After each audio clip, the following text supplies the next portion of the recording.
Salut à tous. Alors aujourd'hui, je vais vous montrer comment réparer un pressostat de ballon d'eau. Voilà. Votre pressostat, franchement, il faut, avant de le changer, bon, ça coûte pas cher, ça coûte une vingtaine d'euros sur le net. Si vous allez directement chez un professionnel, un revendeur, il va vous vendre ça entre 30 à 50 euros. Pour pas le changer, tout simplement, en fait, c'est un mécanisme à ressort électrique. Honnêtement, moi je pense que ça ne peut jamais être mort. On peut toujours le réparer tant que vous avez rien de cassé à l'intérieur. Voilà. Moi, mon souci en fait, c'est qu'il déclenche, il déclenche la pompe, mais il ne l'arrête pas. Ce qu'elle fait la pompe, en fait, elle charge le ballon et elle continue à tourner. Moi, je l'ai pas vu pendant, honnêtement, au moins 3 à 4 semaines, même voire plus. Ma pompe, elle devait tourner, tourner, tourner, et je vous dis pas la facture électrique. Voilà. Bon, le souci, quand j'ai vu ça, je me suis dit, bon, j'ai senti en étant à côté de la pompe, j'ai entendu que le ballon il était plein et que il y avait un bruit, mais léger. Du coup, j'ai touché le tuyau, j'ai senti que le tuyau il vibrait, c'est-à-dire que la pompe elle fonctionnait toujours. Et mon pressostat ne l'arrêtait pas. Ce problème-là, en fait, il peut vous arriver, soit il vous arrête pas la pompe, ou alors il vous enclenche pas la pompe, ou alors vous pouvez avoir la pompe un débit, admettons si vous demandez 2 bar 5 ou 3 bars, ou 1 bar 5, ça dépend ce que vous voulez comme bar. Votre pressostat, en fait, il va déconner, il va enclencher peut-être il va vouloir enclencher à 4 bars ou à 5 bars parce qu'il n'y aura pas assez de débit qui passera au niveau du ressort. Ce souci-là, en fait, vous démontez votre pressostat, vous l'enlevez carrément du ballon et vous venez carrément le dévisser parce qu'en fait, ça se met là et c'est cette partie qui vient sur la pompe. Voilà. Déjà, quand vous allez dévisser, vous regardez votre joint. Moi, déjà, dès que j'ai dévissé, je regarde mon joint. J'ai une partie, je vais aller la chercher pour vous montrer, une partie de rouille qui était carrément là, qui empêchait l'eau de passer. Du coup, ce que j'ai fait, je l'ai démonté, j'ai enlevé, et là, je vais vous montrer le résultat. Voilà. Bon, on enlève le joint. Et là, vous voyez, c'est plein de rouille, plein de limaille. En fait, c'est la limaille de fer qu'il y a dans votre puits. Elle finit par s'accumuler parce que la pression, elle passe, une petite pression, elle passe. Et elle vient ici. Et c'est cette partie qui pousse. Voilà, qui va pousser ici.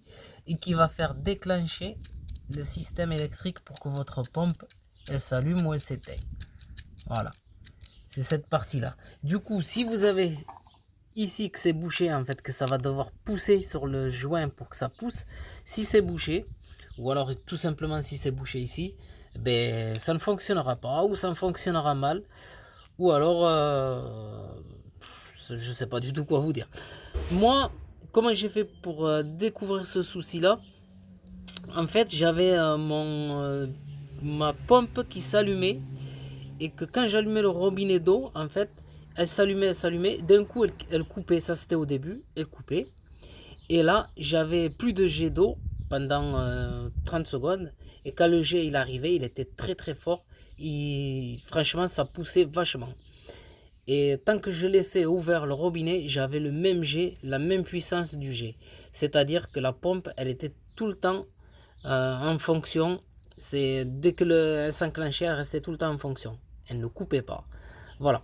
Ça, vous pouvez le voir avec votre jet de robinet. Normalement, votre jet de robinet, si la pompe, elle s'enclenche, admettons, à 1 bar 5 jusqu'à 2 bar 5, vous allez avoir un jet qui va être vraiment puissant si la pompe elle est pleine. Votre ballon d'eau, s'il est plein. Et si il se vide, ben normalement, à 1 bar 5, la pression, elle est moins forte.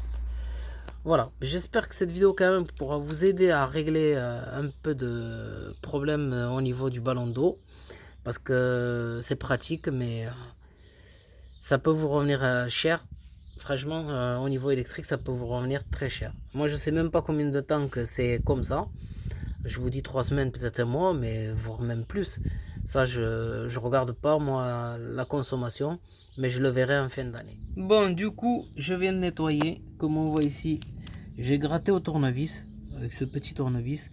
J'ai enlevé le plus gros parce que là c'est collé. Il y avait pratiquement 5 mm d'épaisseur. Comme on voit mon doigt, c'était plein. Cette manip là, moi je vous dis qu'il faut la faire maximum tous les 5 ans, voire tous les 2 ans si vous voulez pas être emmerdé. Après tous les 5 ans ça va, honnêtement ça va. Vous nettoyez cette partie qui vient juste en dessous, vous le dévissez, ça vient sur votre ballon, de toute façon vous allez le voir, vous dévissez, vous regardez votre joint, vous enlevez la rouille qui est dessus. Cette partie, voilà le morceau de rouille que je vous ai dit. Je sais pas si c'est du fer ou du rouille ou du tartre, honnêtement, aucune idée. Mais franchement, c'est bien rigide. C'est bien rigide. Ça s'effrite, mais c'est bien rigide. Il y a tout mélangé là-dedans. Il y a du tartre, de la rouille, tout. Du coup, comme je vous ai dit, moi j'ai nettoyé au tournevis, j'ai gratté, j'ai fait sauter les parties rigides et tout ça.